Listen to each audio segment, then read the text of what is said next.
Hello বন্ধুরা, কেমন আছো তোমরা সকলে? আজকে আবার আমি চন্দ্রিমা নিয়ে এসে গেছি তোমাদের জন্য একটা নতুন গল্প। গল্পটার নাম বিভূতিভূষণ বন্দ্যোপাধ্যায়ের লেখা বামা। এই গল্পটা যদি তোমাদের ভালো লাগে তাহলে অবশ্যই অনেক অনেক অনেক লাইক করো, শেয়ার করে দিও আর কমেন্টে লিখো কেমন লাগছে। তাই শুরু করছি আজকের নতুন গল্প বামা। আমার যখন 22-24 বছর বয়স, তখন নানা দেশ বেড়ানোর একটা কাজ জুটে গেল আমার অদৃষ্টে। তখন আমি দৈব ঔষধের মাদুলি বিক্রি করে বেড়াতুম।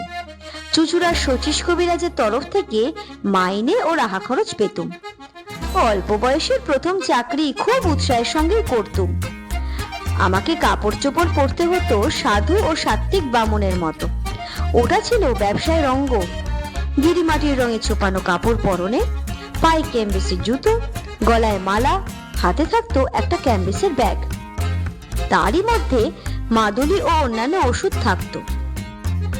বছর তিনেক সেই চাকরি করি, তারপর শরীরে সইল না বলে ছেড়ে দিলুম। একবার যাচ্ছি বর্ধমান জেলার মেমারি স্টেশন থেকে মাখমপুর বলে একটা গ্রামে। এটা মাদুলি বিক্রির জন্য নয়, মাখমপুরে শচীশ কবিরাজের শ্বশুরের বাড়ি। সেখানকার জমি জমার ওয়ারিশান দাঁড়িয়েছিলেন শচীশবাবু, শ্বশুরের ছেলেপুলে না থাকায়। আমাকে পাঠিয়েছিলেন পৌষ কিস্তির সময় জমি জমার খাজনা যতটা পারি আদায় করে আনতে। কিন্তু তাহলেও পরনে আমার গেরুয়া কাপড়, হাতে মাদুলি ও ওষুধ ভরা ক্যানভাসের ব্যাগ ইত্যাদি সবই ছিল। যদি পথে ঘাটে কিছু বিক্রি হয়ে যায়, কমিশনটা তো আমি পাবো। কখনো ও অঞ্চলে যাইনি। মেমারি স্টেশনে নেমে বেলা 2টোর সময় হাঁটছি তো হেঁটেই চলেছি, পথ আর ফুরোয় না। এক জায়গায় একটা ছোট বাজার পড়লো, সেখানে কিছু খেয়ে নিয়ে আবার পথ হাঁটি। গ্রামে গ্রামে ওষুধ বিক্রি করে বেশ কিছু রোজগারও করা গেল। দেরিও হলো বিশেষ করে সেই জন্যে। আর একটা বাজার পড়লো, সেখানে দোকানদারদের কাছে শুনলুম আমার গন্তব্যস্থান পৌঁছতে অন্তত রাত 9টা বাজবে। কিন্তু সকলেই বললে সন্ধ্যের পরে আগে গিয়ে আর পথ হাঁটবেন না ঠাকুর মশাই, এইসব দেশে হাঁসুরে ডাকাতের বড় ভয়। বিদেশি দেখলে মেরে ধরে যথা সর্বস্ব কেড়ে নেয়। প্রায় বনের ধারে বড় বড় মাঠের মধ্যে ঘাপটি মেরে বসে থাকে। সাবধান, একটা দিঘি পড়বে মাঠের মধ্যে ক্রোশ 3 দূরে। জায়গাটা ভালো নয়। বড় বড় মাঠের উপর দিয়ে রাস্তা। সন্ধ্যা প্রায় হয়। এমন সময় দূরে একটা তাল গাছ ঘেরা দিঘি দেখা গেল বটে। আমার বুক ঢিপ ঢিপ করে উঠল। দিঘির ওপাশে সঞ্জয়পুর বলে একটা গ্রাম, সেখানে রাত্রের জন্য আশ্রয় নেওয়ার কথা বাজারে বলে দিয়েছিল। কিন্তু সন্ধ্যা তো হয়ে গেল তাল দিঘির এদিকেই। অন্ধকার হবার দেরি নেই। কোথায় বা সঞ্জয়পুর, কোথায় বা কি? মনে ভারী ভয় হলো। কি করি এখন?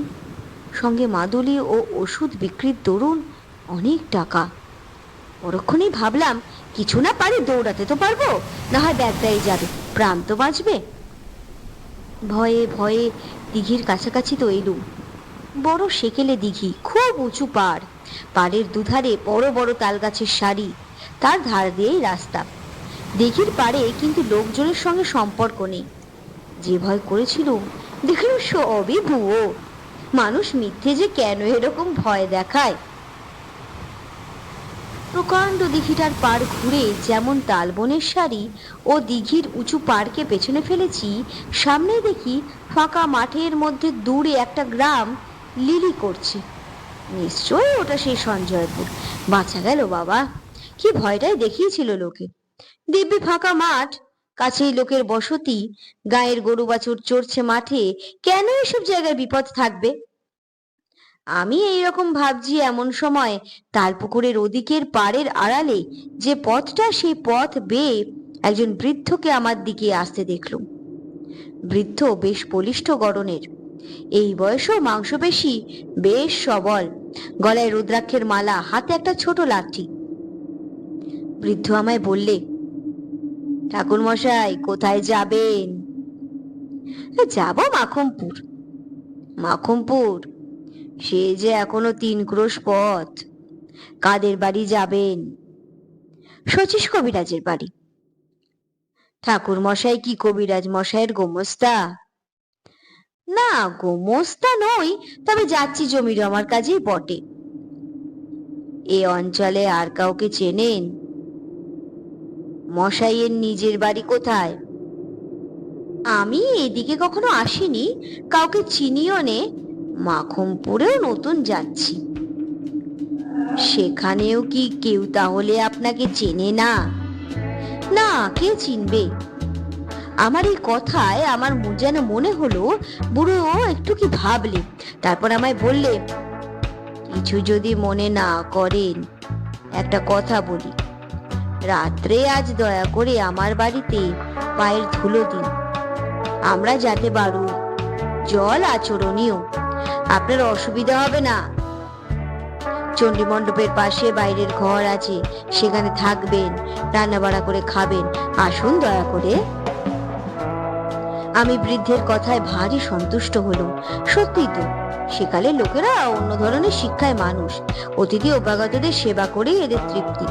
বৃদ্ধ এই প্রস্তাব না করলে রাঢ় অঞ্চলের অজানা মেঠো পথ পেয়ে এই সমুখ আঁধার রাতে আমাকে যেতেই হতো মাখমপুরে, 3 ক্রোশ হেঁটে।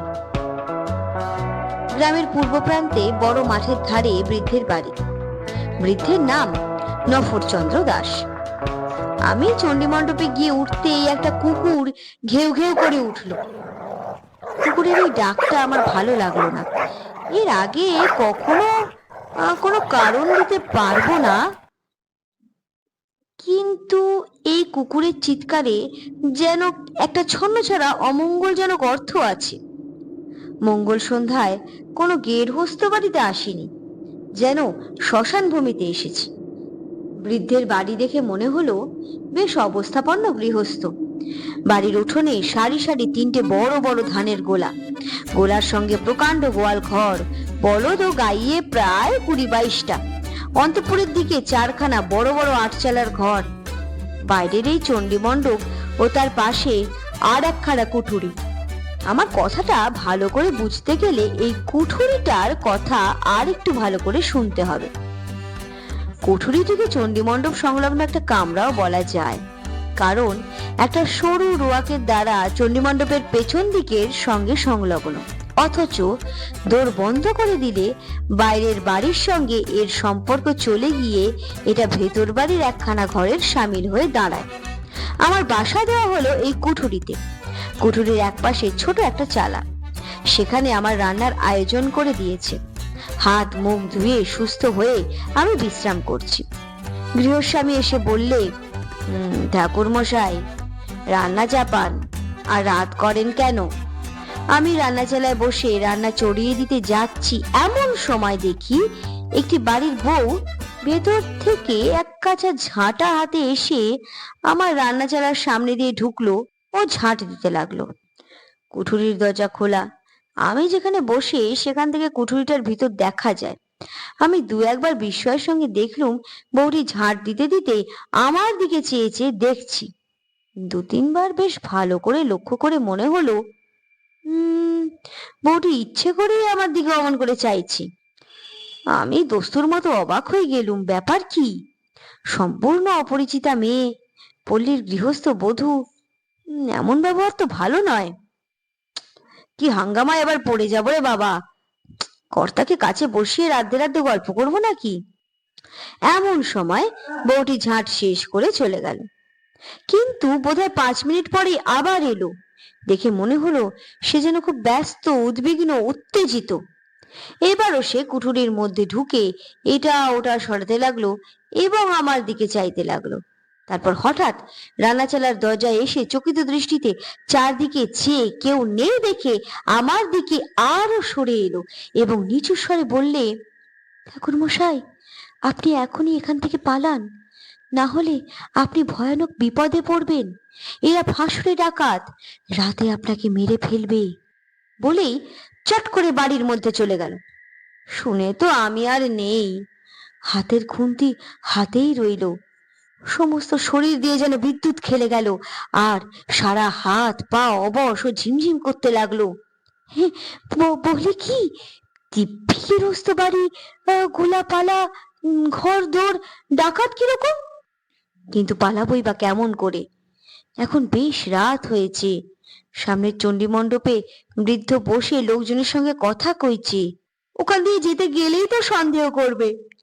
কাঠের মতো আড়ষ্ট হয়ে গিয়েছি একেবারে, হাতে পায়ে জোর নেই, কিছু ভাববারও শক্তি লোপ পেয়েছে। মিনিট পাঁচেক এমনি ভাবে কাটলো। এমন সময় দেখি সেই বউটি আবার কি একটা কাজে কুঠুরির মধ্যে ঢুকে খোলা দরজা দিয়ে আমার দিকে চেয়ে দাঁড়িয়ে রইল। মেয়েটি কথা বলবার পূর্বেই আমি বললুম, তুমি যেই হও, তুমি পরম দয়াময়ী, বলে দাও কোন পথে কিভাবে পালাবো। বউটি চাপা গলায় বললে, সেই জন্যই এলুম, সব দেখে এলুম, পালাবার পথ নেই, ওরা ঘাঁটি আগলে রেখেছে। আমি বললুম, তবে উপায়? মেয়েটি বললে, একটা মাত্র উপায় আছে, তাও আমি ভেবে এসেছি। আমি এ বাড়িতে আর ব্রহ্মহত্যা হতে দেব না, অনেক সহ্য করেছি, আর কত করব। না, দাঁড়ান ঠাকুর মশাই, আর একবার বাড়ির মধ্যে থেকে আসি, নইলে সন্দেহ করবে।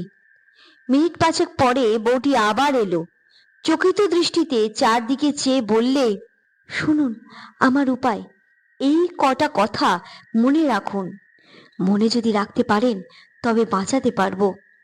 আমার নাম বামা, আমি এ বাড়ির মেজ বউ। আমার বাপের বাড়ির গ্রামের নাম কুসুমপুর, জেলা বর্ধমান, থানা রায়না। আমার বাপের নাম হরিদাস মজুমদার, জ্যাঠামশাইয়ের নাম পাঁচকড়ি মজুমদার। আমরা দুই বোন। আমার দিদির নাম খান্তমণি, বিয়ে হয়েছে সামন্তপুর দেউটা, বর্ধমান জেলা। শ্বশুরের নাম দুর্লভ দাস, সবাই যাতে বাড়ুই। আমার বাবা জ্যাঠামশাই সব বেঁচে আছেন, কিন্তু মা নেই। আমার তখন বুদ্ধি লোপ পেতে বসেছে, যা বলে মেয়েটি তাই করে যাই, এতে কি হবে? বউটি কিন্তু এক একবার বাড়ির মধ্যে যায়, আবার অল্প 2 মিনিটের জন্য ফিরে এসে আমায় তালিম দিয়ে যায়। মনে আছে তো জ্যাঠামশাইয়ের নাম কি?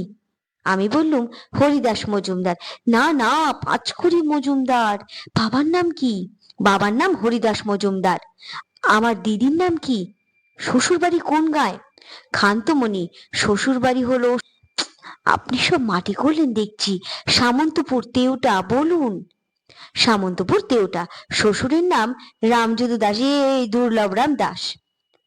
অবশেষে মিনিট 10-এর মধ্যে আমার কাছে সব পরিষ্কার হয়ে এসেছে। বউটি বললে, রান্না খাওয়া করে নিন ঠাকুর মশাই, কোনো ভয় করবেন না।